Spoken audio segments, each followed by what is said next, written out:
Gubernur Kalimantan Timur yang sekarang lagi terkenal di seluruh Indonesia. Zulkifli Hasan seolah-olah membuat malu Gubernur Kaltim di dalam sambutan pidatonya yang dihadiri oleh banyak ratusan atau bahkan ribuan hadirin yang hadir di dalam acara tersebut. Bapak Zulkifli Hasan menyebut Bapak Gubernur Kaltim itu gubernur yang saat ini sedang viral di Indonesia. Viral bukan karena gebrakan ataupun terobosannya sebagaimana yang dilakukan oleh Kang Deddy Mulyadi lah ya, tetapi viral karena memang kebijakannya yang sangat mungkin membuat geram, mungkin membuat marah, tetapi juga mungkin membuat lucu ataupun menggelitik ya. Soal mobil yang 8,5 miliar, kemudian renovasi rumah dinas seharga 25 miliar, kan itu banyak juga ditanggapi oleh masyarakat ya. Nah, dalam hal ini akan saya tampilkan bagaimana kronologi ataupun kejadian. Jadi dalam hal ini Gubernur Kaltim ini disoraki ya oleh para hadirin sesaat setelah Bapak Zulkifli Hasan ini menyebut ya nama Gubernur Kaltim, teman-teman. Saya akan tampilkan di sini videonya, silakan simak baik-baik karena ini video yang menarik, teman-teman. Silakan.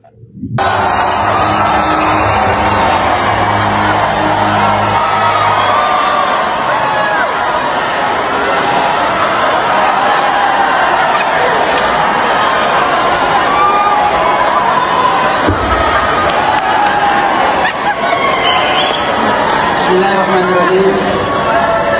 Biru laut seperti kolam, ikan paus pandai menyelam. Dari lubuk hati yang paling dalam, kami ucapkan salam pembukaan. Assalamualaikum warahmatullahi wabarakatuh.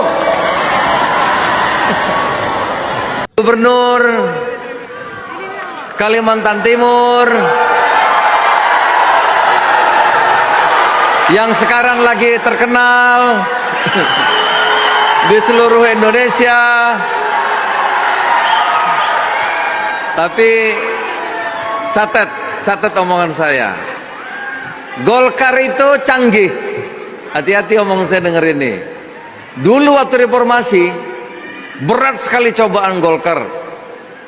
Bahkan hampir mau dibubarkan. Tapi begitu pemilu dia jadi juara nomor 2. Ya, jadi hati-hati kader Partai Amanat Nasional dengan Golkar, ilmu silatnya tinggi. Ya, hati-hati.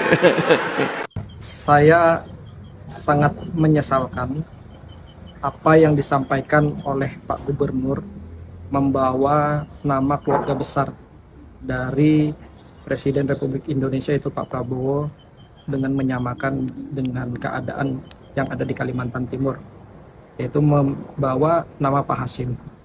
Dalam konteks ini tentunya gubernur harus memahami mana kepercayaan pribadi dan keluarga, mana dengan tata kelola pemerintahan yang sehat. Kita ketahui bahwasanya Pak Hasim sendiri memang sebagai penasehat dari Partai Gerindra, penasehat dari Pak Presiden. Namun juga beliau diberikan sebagai utusan khusus. Dalam hal ini beliau pun juga tidak mencampuri dan tidak cawe-cawe dalam pemerintahan yang ada di Indonesia. Sangat jauh sekali Pak Gubernur membawa dan mencontohkan apa yang disampaikan kemarin Bu Hijrah, dibawa dan disamakan dengan posisinya Pak Hasim. Kalau ingin profesional dalam rangka tata kelola pemerintahan yang sehat, tentunya harus bisa membedakan mana kepentingan keluarga, kepentingan pemerintahan. Nah, dalam hal ini kan kita bisa melihat bagaimana peran dan aktifnya keluarga yang terlalu jauh, terlalu dominan masuk ke dalam ranahnya pemerintahan. Kemarin kan ada kita mendengar bahwasanya terkait dengan diberikan mandat, perwakilan, dan privasi dan yang lainnya. Sebenarnya Pak Gubernur tinggal menugaskan saja.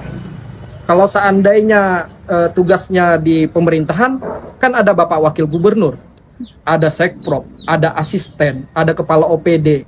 Terus fungsinya apa kok dikaitkan dengan hanya satu orang saja yang lebih dominan?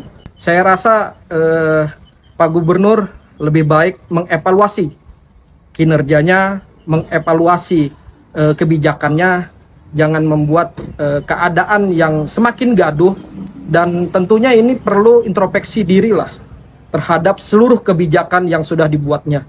Masyarakat Kaltim ini perlu diayomi, perlu pembuktian. Nah, disinilah tugas Pak Gubernur bagaimana meyakinkan posisi dia sebagai kepala daerah untuk bisa menjadi tokoh sentral dalam rangka pembangunan dan kemajuan Kalimantan Timur. Kesian gubernurnya, jalannya bawa mobil sendiri, ya kan perjalanannya. Warga sini dah, boro-boro masyarakat Kalimantan Timur, ya kan? Gua aja nih seorang warga yang di luar dari Kalimantan Timur, gedek banget gua, kesal banget gua ngelihat kelakuan si bapak yang satu ini. Watados banget lagi itu muka, wajah tanpa dosa. Ngebeli kursi pijat di dalam rumah dinasnya seharga 125 juta dengan alasan gubernurnya juga katanya capek habis nyetir ribuan kilo, ditambah jalannya yang amburadul ya Pak. Coba deh, daripada Bapak buat ngebeli kursi pijat yang seharga 125 juta, mendingan tuh duit Bapak buat nambahin ngebenerin jalan yang tadinya jalannya ribuan kilo, bisa lebih hemat Bapak waktunya. Kalau jalannya cakep bagus lecir mah bisa dirasakan juga lagi sama masyarakatnya.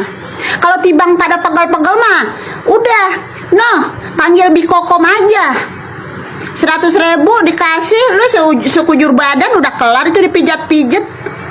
Gua mah kebayang warga kalau misalkan disidak itu dia isi-isi di rumah dinasnya, roman-romannya bisa kebeli satu planet.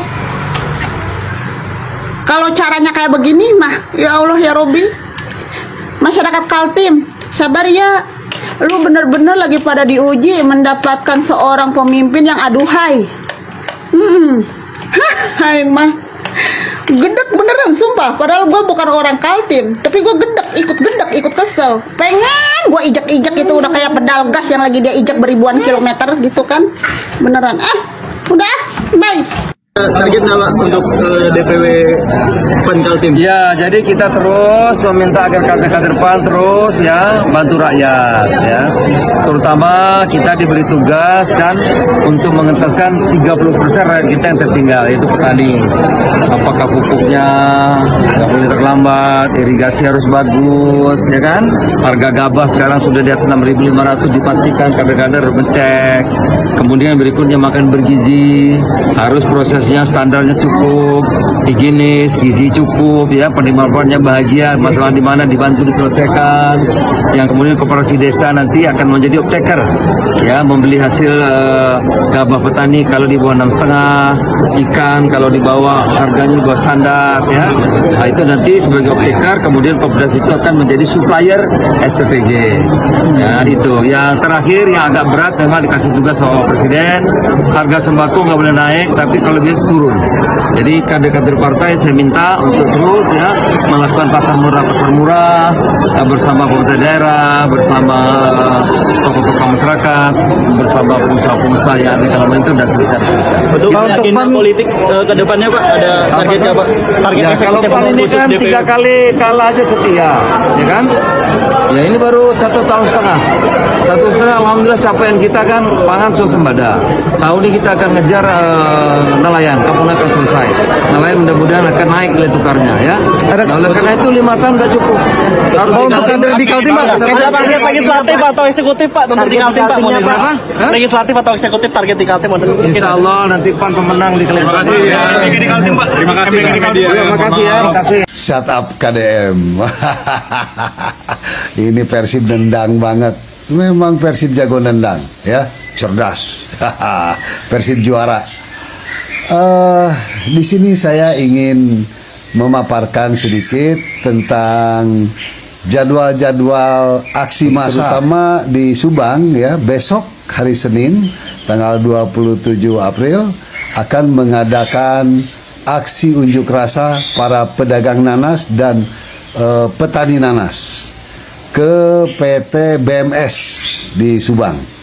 Nah, ini memang kasihan ya, sudah diobrak-abrik warung-warungnya, juga diobrak-abrik lahan pertanian nanasnya. Kasihan mereka. Lalu untuk apa ada Tugu Nanas di Subang? Udah, KDM di ini aja, bongkar aja itu Tugu Nanasnya. Karena apa? Pedagang nanas sudah diobrak-abrik, petani nanas pun diobrak-abrik. Lalu Subang mau membanggakan apa dan masyarakatnya mau hidup seperti apa? Maka besok unjuk rasa senantiasa dikunjungi oleh para awak media ya, agar terselamatkan perut masyarakat, hajat hidup orang banyak, sosial ekonominya. Banyak yang sudah kesulitan makan, banyak yang sudah kesulitan sekolah. Persib cerdas, berani, luar biasa, juara. Nggak ada urgensinya sih, sayang saja ngabisin duit. Toh masalah di masyarakat juga bukan itu. Tahun 2025 dianggarkan 13,9 miliar untuk pembenahan dan termasuk gerbang-gerbang yang jadi bentar itu. Sekarang tahun 2026 nambah lagi 15 miliar. Ya, saya pikir nggak ada urgensinya sih, sayang saja ngabisin duit. Toh masalah di masyarakat juga bukan itu yang dibutuhkan. Turun. Jadi yang nanya, Pak, itu sebenarnya lembaga mana sih anu sering ngamur-ngamurkan duit masyarakat, ngamurkan duit rakyat Jabar? Lembaga mana? Anu sepakai hibah, bajeng terjelas, kamana ujungna? Pakai jang meeting, jang kunjungan kerja, anggaran anu, anggaran iya, saha sih? Lembaga mana sih? Legislatif apa eksekutif? Dan menurut kuring mah enak KDM ngarombak halaman gedung sate jadi dihijikeun. Eta saya juntrung nak barengan 15 miliar. Coba sabaraha anggota dewan saya lah ieu sok hambur-hamburkeun duit. Sabaraha puluh miliar. Sakitulah cikuring mah. Nah, oke. Itulah tadi mungkin ya teman-teman beberapa cuplikan video yang bisa teman-teman simak dan juga saksikan. Tentu jika teman-teman menyimak dengan saksama, kemudian ada tidak menyekip-nyekip video yang saya tampilkan, tentu teman-teman telah bisa menginterpretasi, telah bisa menanggapi secara masing-masing menurut perspektif yang dimiliki oleh teman-teman. Jadi jika teman-teman ingin menanggapi ataupun ingin berkomentar tentang video yang saya tampilkan tadi, silahkan letakkan di kolom komentar di bawah ini.